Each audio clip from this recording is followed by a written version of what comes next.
legal framework para sa responsibilidad ng mga kumpanyang nagsisilbing host ng content dapat nang i-review. Ayon yan sa isang kongresista.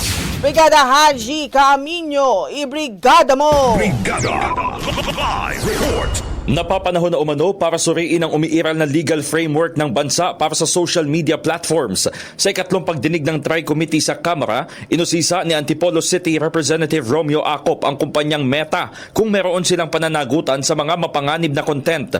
Sinabi ni Dr. Rafael Frankel na ang kanilang responsibilidad ay tiyaking ligtas ang karanasan ng users sa platforms.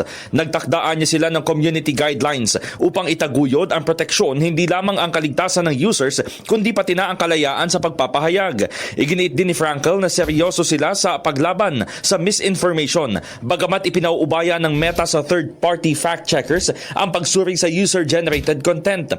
Pero kinwestiyon ni Acop ang pagiging neutral ng Meta na tila pag-iwas umano sa responsibilidad.